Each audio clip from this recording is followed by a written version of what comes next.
On dit souvent que les erreurs sont la preuve qu'on essaie, et cela vaut aussi dans le monde de l'automobile. Certaines des innovations les plus créatives peuvent aussi être les pires erreurs jamais tentées. Aujourd'hui, nous vous présentons les 7 pires PQPS de tous les temps que vous n'avez probablement jamais vus. Prêts à nous rejoindre dans ce voyage? Attachez vos ceintures. Numéro 7, le Ford Courier 1972. Préparez-vous à être surpris. Le Ford Courier 1972 n'était pas vraiment une création Ford. Il était le fruit d'une collaboration entre Ford et Mazda. Beaucoup d'acheteurs américains qui attendaient la robustesse traditionnelle de Ford ont été déçus. Le camion était bien plus petit que la plupart des PQPS américains de l'époque. Son moteur 4 cylindres peinait à offrir la puissance attendue, et des problèmes de roues et de mécanique prématurés ont terni sa réputation. Sans oublier sa crise d'identité. Était-il américain ou japonais? Numéro 6, le Ford F-150 2004. Le F-150 de 2004 a été marqué par de graves problèmes de transmission automatique. Le moteur Triton, considéré comme l'un des pires jamais créés par Ford, était source de nombreux ennuis. À cela s'ajoutait une consommation de carburant élevée, des bougies qui se cassaient dans le moteur lors des entretiens, des pompes à carburant défectueuses causant des calages dangereux et un intérieur en matériaux bon marché qui s'usait rapidement. Numéro 5, le Dodge Ram Daytona. Beau à voir, capable sur une piste de drag race, mais totalement inutile comme vrai pick-up.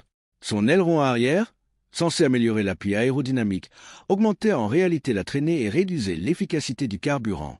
Sa suspension basse et sa carrosserie rasant le sol le rendaient inadapté au tout-terrain ou au transport de charges lourdes. Un véhicule trop orienté apparence, sans substance réelle. Numéro 4, le Chevrolet SSR.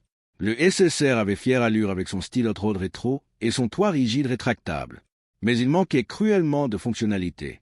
L'espace de chargement était trop limité, le moteur V8 ne délivrait pas la puissance espérée, et son prix élevé ne se justifiait pas. Sa tentative de mélanger pick-up, roadster et hot-rod a créé une confusion totale chez les consommateurs, ce qui a conduit à son arrêt rapide de production. Numéro 3, le Hummer H2 SUT. Le Hummer original s'était imposé grâce à sa robustesse militaire. Mais le H2 SUT, lui, n'était pas conçu pour le tout-terrain. Son immense gabarit cachait un plateau de chargement ridiculement petit et mal conçu. Son moteur V8 très gourmand en carburant en faisait un gouffre financier. Le système d'extension du plateau était complexe et peu pratique. Malgré tout, il affichait un prix très élevé. Résultat, il a rapidement disparu du marché. Numéro 2, le Lincoln Blackwood.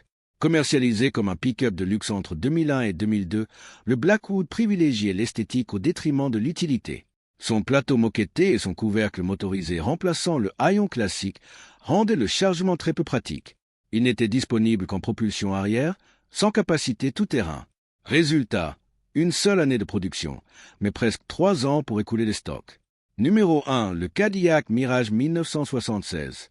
Le Cadillac Mirage était à l'origine une Cadillac Eldorado, un coupé de luxe transformé en pick-up. Cette conversion inhabituelle a totalement altéré son comportement routier. La carrosserie allongée et la répartition du poids modifié ont rendu la conduite difficile et peu agréable. L'espace de chargement était insuffisant. Les ventes ont été catastrophiques dès 1976, condamnant rapidement ce modèle à l'oubli.